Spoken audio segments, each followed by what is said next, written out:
Well, hi, it's me, Rebecca Fuller, the expert here at the Learn Flute podcast, where today we'll be visiting an important subject that answers a question from one of my students all about the reason we need to learn to play those scales.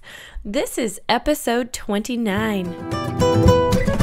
You can do it, and Rebecca will show you how, step by step all along the way. Introducing the Learn Flute podcast.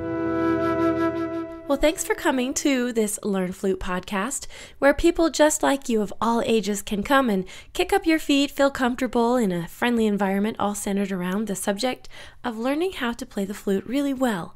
Now, I wanted to remind you today that I also have a plethora of articles and video lessons online that you can use to really help take your flute playing to the next level. From wherever you are, no matter your stage, everyone can learn something today at Learn Flute Online.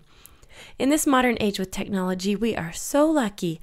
We can take a hobby or a skill and pool the resources of the expert world to become just what we want to be. It's seriously so awesome. Now, I have the pleasure of being able to gather comments and questions from around the globe from you flute students, and it's helpful not only for me as your teacher, but also to you as a student, because I take the information asked and given, and then I repurpose it in a new way so that you can learn at any time and from any place. Now, I wonder how many of you are listening as you're out on a walk, or maybe in the car driving to work, or perhaps you're still laying in your cozy bed in the morning. Well, it's really a quite cool thing, and I'm happy to help you out again today with another subject that was brought to my attention from a comment within one of the pages of the LearnFluteOnline.com website in the gold level. Now, every once in a while, I take these comments and I let you all have a glimpse of the types of things that we discuss and learn inside the actual lesson modules on the website. Now, if you haven't had a chance to come and take a lesson today, I'm inviting you to do so as soon as this podcast is over. So let's get started by reading this exact question I received from the student. She says, "Hi, Rebecca. I hope you are well. I'm practicing the tune for this module, and I'm wondering as to why do we need a scale for it first? How does the scale have anything to do with playing this tune by itself? Thanks again." Well, I actually love this question that I was asked because it's one of those things within music learning that so many people often skip. Scales are kind of repetitive and not exactly the most exciting things to play for hours on end. So it's really common for students to just skip over learning and practicing their scales and just go straight to their tunes only. But if everyone understood the importance of practicing these scales, they would never miss a single day. So let's get to the answer that I gave this student, which is actually that every single melody is simply made from the notes in a scale. There are many, many different scales, and here at Learn Flute Online, I strive to keep it simple when needed and only introduce what's necessary so that you won't be overwhelmed with too much information that's not even necessary at the moment. Now let me explain. The scales themselves are made up of a sequence of notes in a certain pattern. Now it depends on if you're playing major scales or minor scales or even another type of scale.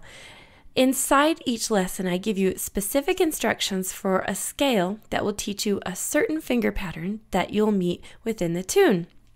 Now, once you've practiced this scale many times, these finger patterns will become super simple for you, and your fingers will just fly through and you won't even have any troubles at all. Now, the nice thing about this is that my lessons are sequential, so you can bet your boots that you'll be using this exact same skill over and over and over, and basically every single thing that you do from then on in flute playing. So I hope this makes sense to you. I should tell you that I have had to tell even some students on occasion that it doesn't matter if they really even love the scale or not, that they just need to play them anyway, even if it's just because I said so. So practicing these scales and noticing repetitive movements of certain finger patterns makes life a lot better for us flutists, because when we meet these same note arrangements again, then we can just fly right through without even noticing that it was anything tricky or special. And that, my friends, is the key to learning to play an instrument. So think of these scales as being the foundation that holds up all of your tunes that you learn, and just do them daily. You won't ever regret it. I'd like to give you a little tip today on learning how to play your scales well. Now remember that you're basically focusing on fingering, so don't worry about anything else while you're learning something brand new like this. Just think about the fingering and how, for example, your left hand finger might need to pop up at the exact precise moment that your third finger on your right hand has to close down the key. That's the only thing you should focus on, finger patterns. And you can just forget about using all fancy tonguing. In fact, it's even best to just slur while you're learning a scale. And even don't worry quite as much about your tongue, using your tongue on every note, because it's this moment where it's all about learning the finger pattern. So take your brand new scales in very small chunks, like 2 notes at a time, and then you can go to 3 and then to 4. Write it down several times. Practice playing looking at the paper. Practice playing without the paper. And make sure you play it at least 20 times the first day and 20 times a day for the rest of that week. And after that, you will find that you're able to fly through the scales with basically no problems at all, because you'll have the muscle memory that you need. Now remember that you can find this episode and other episodes also transcribed on my website on the podcast page under the bonus flute lesson content page in the menu bar. I'm sure you'll find this information valuable, and I am so glad you're here to learn. I can't wait to teach you even more about learning how to play the flute. I hope I'll see you again soon in a learning module on the website, or in the comment section of a video or blog article. And of course, go ahead and leave a comment and a rating from wherever you're listening from. You are going to be great. We'll see you next time for more playing and fun, all centered around learning how to play the flute really well.